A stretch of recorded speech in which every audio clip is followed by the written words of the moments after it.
O eco no silêncio. Este é o Miguel que eu conheci. Um homem cuja risada podia ser ouvida a 3 quadras de distância. Que acreditava que a vida era feita de plantas baixas, de prazos e de um futuro que ele desenhava em papel e em nós. Ele era arquiteto, desenhava sonho para os outros, mas nunca imaginou que em breve teria que lutar só para desenhar os contornos do próprio amanhã. A ligação veio às 14h32 de uma terça-feira. Era uma terça-feira comum até então. Como se o destino soubesse que dias comuns são os mais fáceis de quebrar. A corrida para o hospital foi um pesadelo em câmera lenta.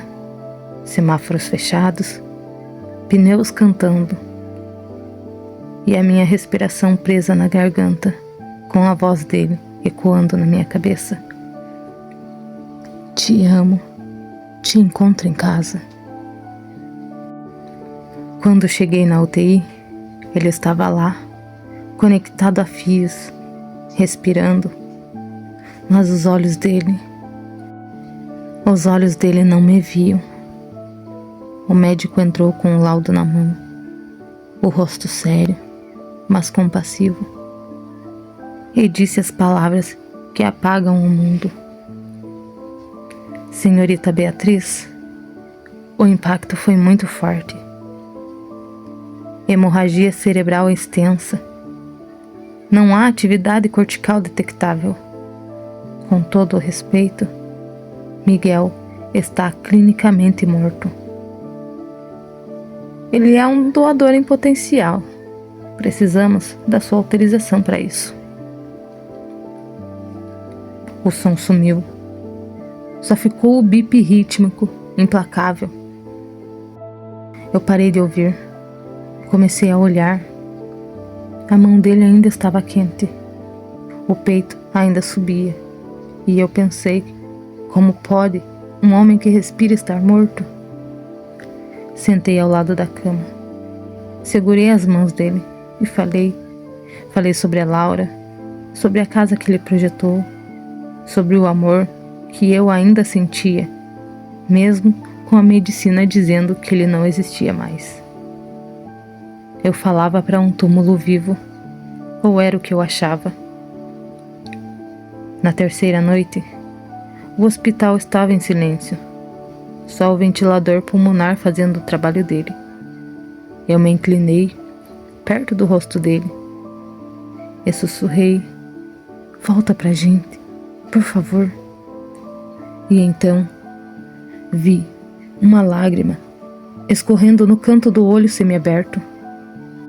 Era sal, era dor, era esperança. O médico disse que era reflexo fisiológico, que o tronco cerebral ainda respondia, que não significava consciência. Mas eu sabia, com a certeza louca de quem ama. Ele não foi embora. Ele só ficou preso. Eu não sabia na hora, mas aquela lágrima era o primeiro grito dele. E eu ia aprender a ouvir.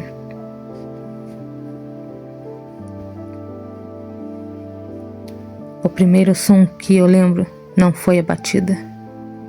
Foi o bip, constante, rítmico. Eu não conseguia abrir os olhos. Não conseguia mover um dedo. Não conseguia falar. Eu estava preso dentro da minha própria carne, como um espectro assistindo o próprio velório. Eu via Beatriz, borrada, chorando. Eu ouvia tudo, cada palavra, cada soluço, cada conversa baixinha no corredor sobre desligar, dignidade, tempo. Eu queria gritar: eu estou aqui, mas minha boca não se movia. Meus pulmões só respiravam porque uma máquina os forçava. E o pior, eu comecei a sentir tudo. A água morna na higiene, a agulha fina entrando na veia, a dor surda nas costelas quebradas, o toque frio e gelado do estetoscópio. Eu sentia tudo e não podia fazer nada. Era uma tortura silenciosa.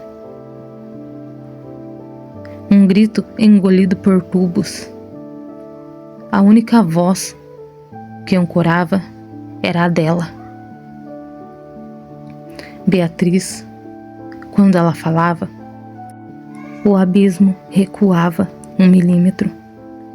Quando ela lia para mim, eu não via as palavras.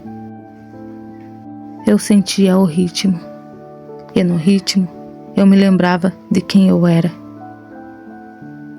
Dias viraram semanas, semanas viraram meses.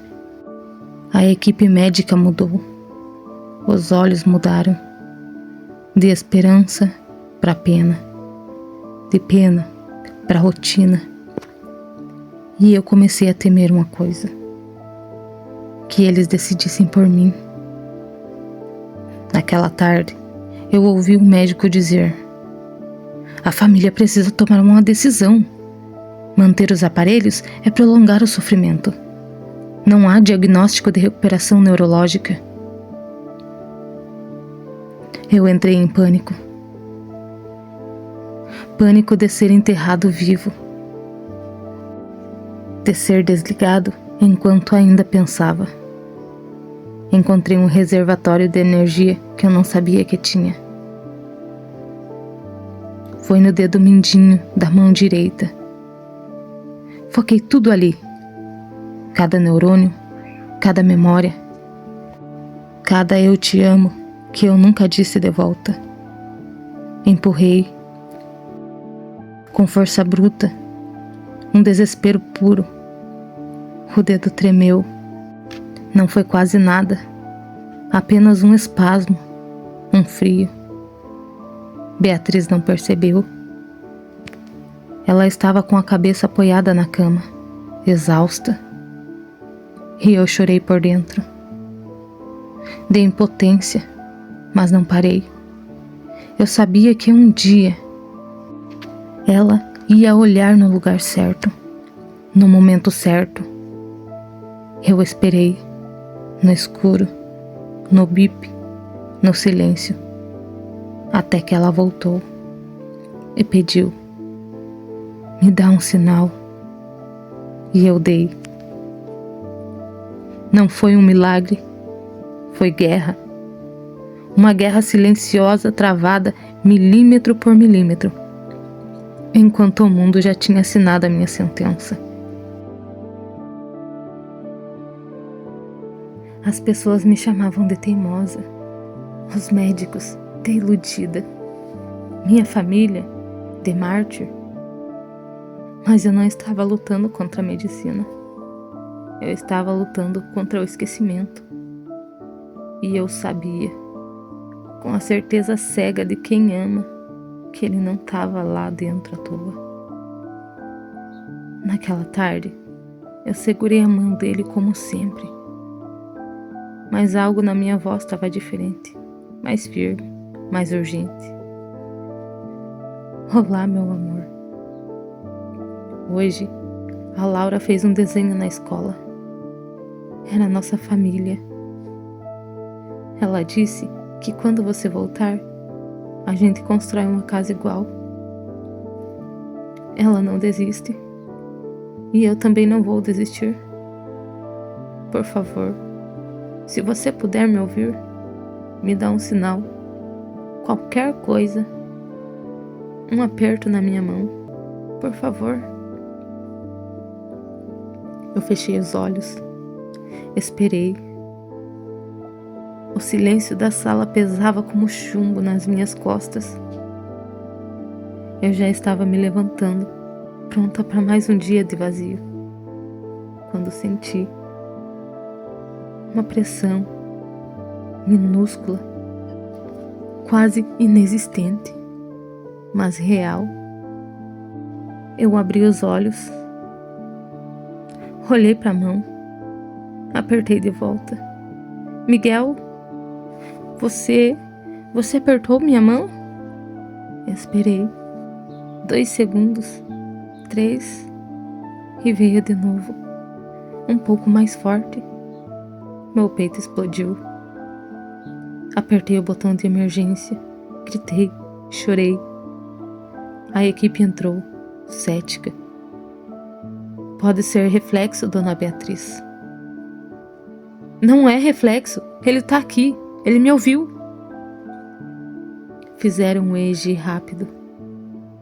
A tela, antes plana, mostrou uma onda, pequena, fraca, mas inegável. Atividade cortical, consciência preservada, síndrome do encarceramento.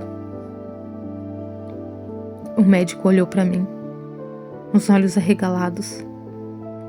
Senhorita Beatriz, isso muda tudo.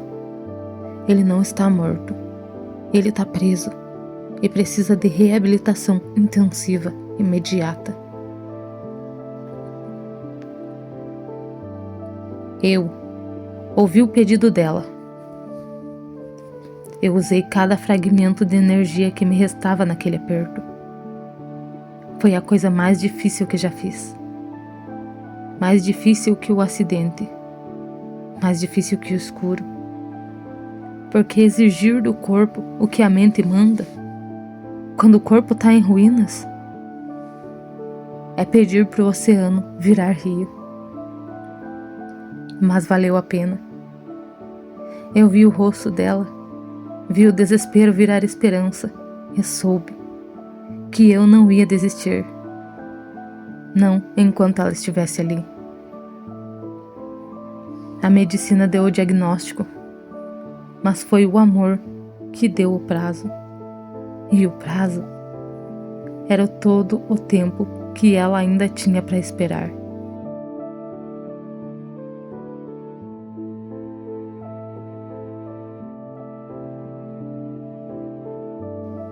Não virou conto de fadas, virou trabalho, meses de fisioterapia, fonoaudiologia, lágrimas de frustração, dias em que ele tentava mover o braço e só conseguia tremer, dias em que um cansaço vencia, dias em que eu chorava no banheiro para não desanimar ele, mas ele não desistiu e eu também não. Porque a gente aprendeu uma verdade crua. Recuperação não é linha reta, é uma escada quebrada. E a gente sobe pulando os degraus. No 8º mês, ele conseguiu segurar uma caneta. Para desenhar, o risco saiu torto. Um círculo imperfeito. Mas era um traço dele.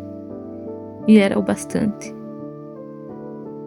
No 11º mês, a fono pediu para ele tentar um som, qualquer um. Ele fechou os olhos, apertou os dedos na minha mão e soltou. Clara. Eu desabei. De alívio de quem finalmente ouve o eco de volta. Não era a voz dele de antes. Era mais grave, mais lenta, carregada de cicatrizes, mas era dele, e era o suficiente. Hoje, Miguel não anda sem apoio, não fala sem esforço, não desenha plantas complexas, mas desenha riscos para Laura, que agora tem 6 anos, e que pergunta toda noite: papai, você já tá bom? E ele responde devagar: tô melhorando, filha. Um pouquinho por dia. A gente não voltou a ser quem era. A gente virou quem precisava ser.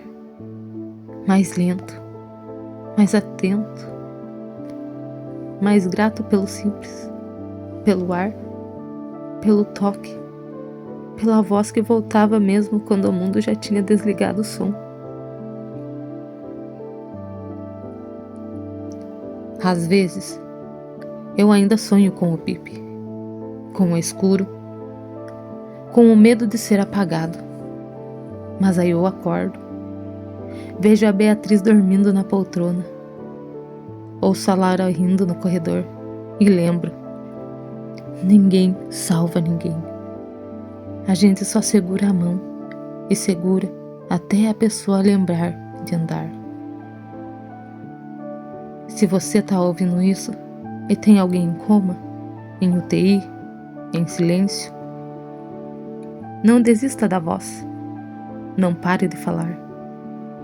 Não aceite que não há sinal, seja o mesmo que não há vida.